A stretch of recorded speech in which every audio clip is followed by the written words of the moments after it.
What's up, y'all? You guys know who it is. You know what it is. Your boy JP comes y'all with another how-to. Today we have a 2011 Toyota Avalon, and I'm gonna show you how to take this radio out. If this is your first time tuning in with us, then welcome. Please consider subscribing, because these are the type of things that we do here: car audio tutorials, radio removals, anything car audio install related. That's what this channel is about. So make sure you like, comment, share, subscribe, all that good stuff. Without further ado, let's get into it. So first thing we want to do is take this trim piece off. Without using my panel removal tool, I'm gonna try to use my hands, and only held in by them good old clips. So we're just gonna continue popping that little trim piece off.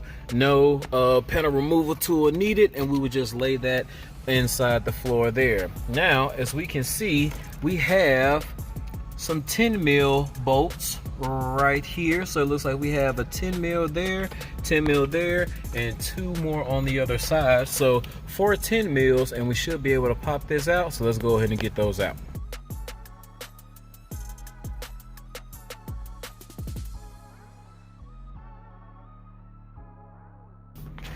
Now that we have those 4 10mm bolts out, some of y'all gave me heck about saying 10 mils, that's what I call them. But now that we have those bolts out, now we should be able to just pull that, because this is just held in by clips. Should be able to take, now these two are attached, so you're gonna have to take the whole thing out. And then back here, then we start to disconnect these harnesses.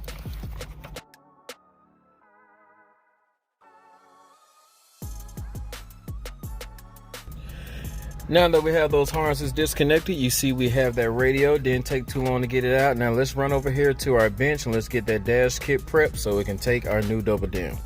All right, y'all, so we're back over here to the bench. Now this dash kit only has 3 pieces, but first thing we want to do is actually take this part off of the factory radio, because it has to attach to the other side. Now don't worry about what these pieces are, because I will have all these links in the description for you. But first thing we want to do is take the 2 Phillips head screws on the right and the left side off of this. We don't have to take this whole bracket off. I'm just going to take these 2 off and then probably bend it a little bit, and then that should just drop on out.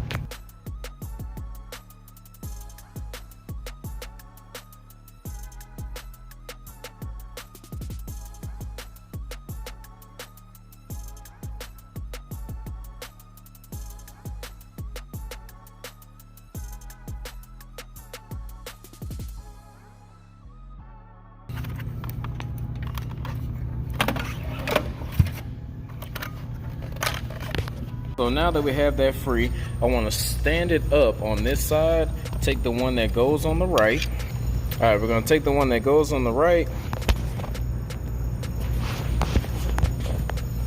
and we're going to line it up like that. As you can see, once we line it up, you see that this right side of the dash kit goes on right here onto the AC. That little notch goes in that hole, and then we're going to take the 2 screws that came out of it and put it right back in, and I'm going to go ahead and do the same thing to the other side.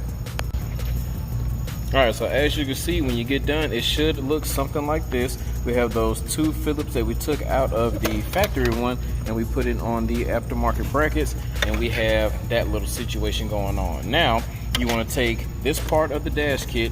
Notice it has 2 holes at the bottom. Those 2 holes are going to come and lay right here. You need to go behind it, because if you can see, there is a little hook.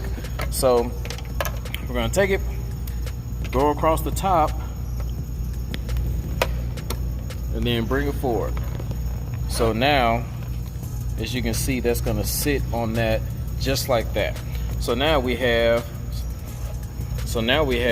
this little situation. So now all we have to do is take this Pioneer radio, slide it in between here, put 2 screws in on the left, 2 screws on the right, and then we'll have that dash kit looking pretty good. So it's kind of hard for me to put this together and record with one hand, so I had to use 2. But basically, I set my radio up straight up and down like that, and then I'll put the dash kit over the top of it. And when I do that, I can line it up, put 2 screws on the left, 2 screws on the right, and then that kind of gives us this flush look of the radio. So now let's go ahead and take these little clips that came with it, put it on the back part right here. They just snap on both sides.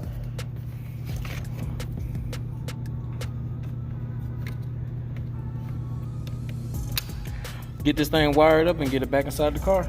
All right, y'all, we are back inside the car. We have everything wired up, looking all nice and neat. If this is your first time here, you're probably thinking, dude, what about the wiring? Well, I have over 200 different radiator removal and install videos, and it would take too much time to go over the wiring every single time. So to save time, I actually made one video teaching you guys how to wire up a car stereo. And I go over different type of wire colors, what they all mean, different types of connections and all that type of stuff. Yes, every car is different, but as long as you buy the harness and you know what these colors mean, then you can install any radio that you want. Now, if you have cut the harness, I do have another video showing you how to wire up a radio. If you have a cut harness, which is basically hard wiring, I have that radio as well. If you have any type of integration module, I have that as well. I got a whole lot of videos in my how-to playlist that you guys can refer back to. That way I can keep these videos short, sweet, straight to the point, and most efficient as possible. Now, if you want to be a furthermore supporter, that Patreon link is down there in the description, or if you see that heart down in the corner that says thanks, if you found any value in this video, you can always hit that thanks and then support your boy, and I will give you guys a little extra stuff because you guys went the extra mile and support me. So let's go ahead and get this thing put back in so y'all can see what it looks like when it's all said and done.